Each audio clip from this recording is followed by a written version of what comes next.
काठमांडू की गलियां जल रही थीं, चारों तरफ आग और धुआं था, मानो शहर किसी युद्ध के मैदान में बदल गया हो। पुलिस और प्रोटेस्टर्स के बीच झड़प हुई। दोनों पक्षों के बीच तनाव इतना बढ़ गया कि स्थिति को संभालना मुश्किल हो गया। हर तरफ टीयर गैस ही टीयर गैस था। लोगों की आंखों में जलन और सांस लेने में तकलीफ हो रही थी। ये नेपाल का पास्ट नहीं, प्रेजेंट का सीन था। ये घटनाएं आज की हैं, जो देश के हालात को बयां कर रही हैं। मार्च 28, 2025 को हजारों लोग राजशाही की वापसी की मांग को लेकर सड़कों पर उतर आए। ये लोग मानते हैं कि राजशाही ही देश को सही दिशा में ले जा सकती है। वो इसे देश में चल रहे पॉलिटिकल और इकोनॉमिक टर्मोइल का सॉल्यूशन मानते हैं। उनके हाथों में बैनर और झंडे थे जिन पर राजशाही के समर्थन में नारे लिखे थे। ये प्रोटेस्ट्स वायलेंस के बावजूद नेपाल के यंग डेमोक्रेसी की नींव हिलाकर रखती है। ये घटनाएं देश की लोकतांत्रिक व्यवस्था के लिए एक बड़ी चुनौती बन गई हैं। ये प्रोटेस्ट्स लोगों के करंट सिस्टम से डीप डिसैटिस्फैक्शन को सामने लाए हैं। लोग अपने नेताओं और सरकार से निराश हो चुके हैं। राजशाही की वापसी की डिमांड नई नहीं है। पहले भी लोग इस मांग को लेकर सड़कों पर उतर चुके हैं, लेकिन रीसेंट प्रोटेस्ट्स का स्केल और इंटेंसिटी पहले कभी नहीं देखा गया। इस बार के प्रदर्शन पहले से कहीं ज्यादा बड़े और उग्र हैं। ये इस ग्रोविंग सेंटिमेंट को दर्शाते हैं कि डेमोक्रेसी अपने प्रोमिसेस पर खरी नहीं उतरी। लोग अब लोकतंत्र से विश्वास खोते जा रहे हैं। ये ऐसे इस सेंटिमेंट के पीछे के रीजंस में जाएगी। हम जानने की कोशिश करेंगे कि आखिर क्यों लोग राजशाही की वापसी की मांग कर रहे हैं। ये हिस्टोरिकल कॉन्टेक्स्ट, डेमोक्रेसी के चैलेंजेस और मोनार्की के एल्यूर को एग्जामिन करेगी। हम देखेंगे कि कैसे इतिहास ने आज की स्थिति को प्रभावित किया है। फाइनली, ये नेपाल के फ्यूचर के लिए इम्प्लीकेशंस को एनालाइज करेगी। हम समझने की कोशिश करेंगे कि इन प्रोटेस्ट्स का देश के भविष्य पर क्या असर पड़ेगा। नेपाल का डेमोक्रेसी के साथ नाता नया है। सदियों तक शाह डायनेस्टी ने देश पर राज किया। राजशाही नेपाल की नेशनल आइडेंटिटी और कल्चर से डीपली जुड़ी हुई थी। 2006 में एक डेकेड लॉन्ग माओइस्ट इंसर्जेंसी का अंत एक पीस एग्रीमेंट के साथ हुआ। इस एग्रीमेंट ने 2008 में राजशाही को अबॉलिश करने का रास्ता बनाया। नेपाल एक फेडरल डेमोक्रेटिक रिपब्लिक बना। इस ट्रांजिशन को डेमोक्रेसी की विक्ट्री माना गया, लेकिन इसने पॉलिटिकल इंस्टेबिलिटी और अनसर्टेनिटी का दौर भी शुरू किया। राजशाही के एबोलिशन ने नेशनल साइकी में एक वॉइड पैदा कर दिया।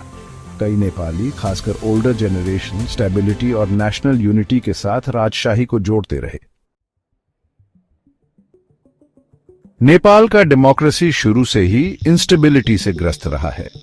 देश की राजनीतिक स्थिति हमेशा से ही अस्थिर रही है और यह अस्थिरता समय के साथ और भी बढ़ती गई है। देश ने 17 इयर्स में 13 कोalition गवर्नमेंट्स देखे हैं। यह संख्या अपने आप में इस बात का प्रमाण है कि राजनीतिक स्थिरता यहाँ कितनी दुर्लभ है। इस कांस्टेंट चर्न ने पॉलिसी कंटिन्यूटी और इफेक्टिव गवर्नेंस को हिंडर किया है। नीतियों की निरंतरता और प्रभावी शासन की कमी ने विकास को भी प्रभावित किया है। पॉलिटिकल पार्टीज अक्सर लोगों की जरूरतों को एड्रेस करने से ज्यादा पावर स्ट्रगल्स पर फोकस करते हैं। सत्ता की इस खींचतान ने आम जनता की समस्याओं को और भी जटिल बना दिया है। 2015 का कॉन्स्टिट्यूशन, जो रिपब्लिक को सॉलिडिफाई करने के लिए बनाया गया था, ने उम्मीदों के विपरीत डिविजन्स को और डीपन कर दिया। उसने डिविजन्स को और डीपन कर दिया। समाज में पहले से मौजूद दरारें और भी गहरी हो गईं, जिससे सामाजिक ताना बाना कमजोर हुआ।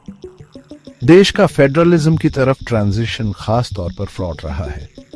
यह परिवर्तन न केवल जटिल था, बल्कि इसमें कई चुनौतियां भी शामिल थीं। प्रोविंशियल बाउंड्रीज और रिसोर्स एलोकेशन पर डिस्प्यूट्स ने एथनिक टेंशन्स को बढ़ावा दिया है। इन विवादों ने विभिन्न समुदायों के बीच तनाव को और भी बढ़ा दिया है।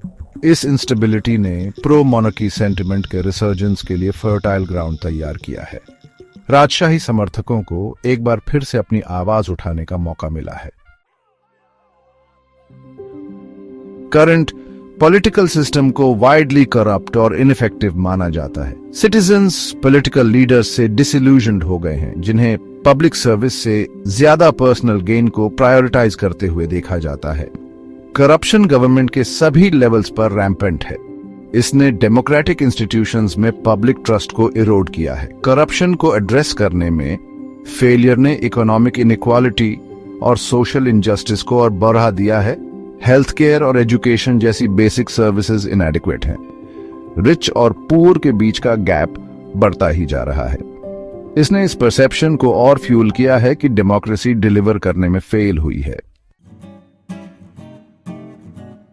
सेक्शन 5, बीते हुए कल की याद। राजशाही के लिए नॉस्टैल्जिया सिर्फ बायगॉन एरा की लॉन्गिंग नहीं है, ये प्रेजेंट के बारे में डीप सीटेड एंजाइटीज का भी रिफ्लेक्शन है। राजशाही कई लोगों के लिए स्टेबिलिटी, यूनिटी और नेशनल प्राइड के टाइम को रिप्रेजेंट करती है। फॉर्मर किंग ज्ञानेंद्रा डिपोज्ड होने के बावजूद एक पोटेंट सिंबल बने हुए हैं। उन्हें कई लोग एक स्ट्रांग और डिसाइसिव लीडर के रूप में देखते हैं। ये इमेज करंट पॉलिटिकल क्लास की परसीव्ड वीकनेस और इनडिसाइसिवनेस के बिल्कुल ऑपोजिट है। सेक्शन 6, अर्थव्यवस्था और लोग। नेपाल दुनिया के पूरेस्ट कंट्रीज में से एक है। इकोनॉमी अब्रॉड में काम करने वाले नेपालियों के रिमिटेंसेस पर हेविली रिलायंट है। पॉवर्टी वाइड स्प्रेड है, खासकर रूरल एरियाज में।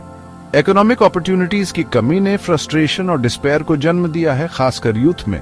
Current government in economic challenges को इफेक्टिवली एड्रेस करने में फेल रही है। कोविड-19 पैंडेमिक ने सिचुएशन को और वर्सन कर दिया। इकोनॉमिक हार्डशिप ने डेमोक्रेसी के साथ ग्रोइंग डिसइल्यूजनमेंट में कंट्रीब्यूट किया है।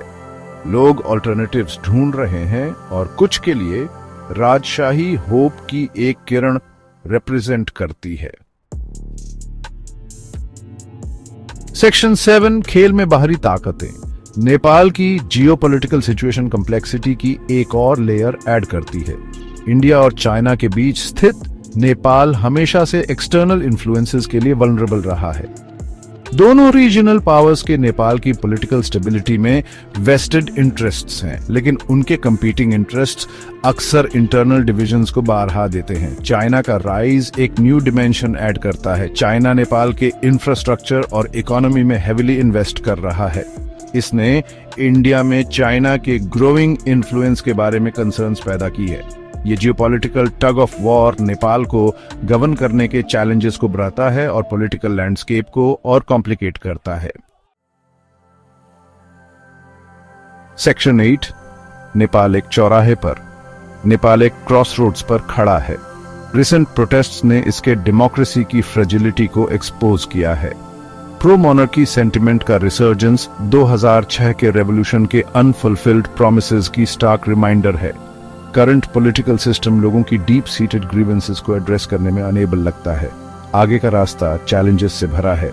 करंट पॉलिटिकल क्लाइमेट में राजशाही की वापसी अनलाइकली है, लेकिन करंट डिसकंटेंट के अंडरलाइंग कॉजेस को इग्नोर करना एक ग्रेव मिस्टेक होगा। नेपाल के डेमोक्रेसी का फ्यूचर इसके लीडर्स की नेशन को प्लेग कर रहे सिस्टेमिक इश्यूज को एड्रेस करने की एबिलिटी पर डिपेंड करता है। सेक्शन 9, आगे का रास्ता। करंट क्राइसिस के रूट कॉजेस को एड्रेस करने के लिए एक मल्टी प्रोंग्ड अप्रोच की जरूरत है। यह अप्रोच केवल एक टेम्पररी फिक्स नहीं हो सकता, बल्कि एक सस्टेनेबल और लॉन्ग टर्म सॉल्यूशन होना चाहिए। सबसे जरूरी है डेमोक्रेटिक इंस्टीट्यूशंस को स्ट्रेंथन करना।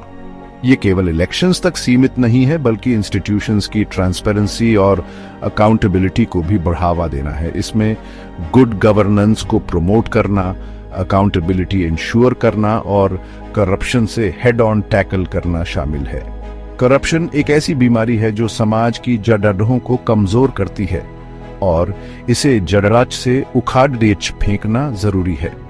दूसरा, गवर्नमेंट को इकोनॉमिक डेवलपमेंट और सोशल जस्टिस को प्रायोरिटाइज करना चाहिए। इकोनॉमिक डेवलपमेंट का मतलब केवल जीडीपी ग्रोथ नहीं है, बल्कि इक्विटेबल डिस्ट्रीब्यूशन ऑफ रिसोर्सेज भी है। इसका मतलब है जॉब्स क्रिएट करना, बेसिक सर्विसेज तक एक्सेस इंप्रूव करना और इनइक्वालिटी कम करना। हेल्थ केयर, एजुकेशन और एम्प्लॉयमेंट अपॉर्चुनिटीज को एक्सेसिबल बनाना बहुत जरूरी है।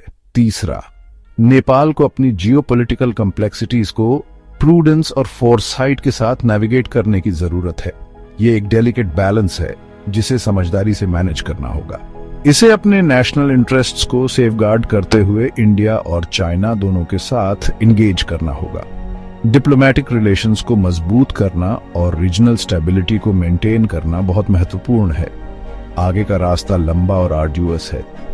ये एक ऐसा सफर है जिसमें धैर्य और परसेवेरेंस की जरूरत होगी, लेकिन अपने लोगों की लेजिटिमेट ग्रीवेंसेस को एड्रेस करके नेपाल अपने लिए एक डेमोक्रेटिक और प्रॉस्परस फ्यूचर सिक्योर कर सकता है। यह एक कलेक्टिव एफर्ट होगा जिसमें हर नागरिक की भागीदारी महत्वपूर्ण होगी।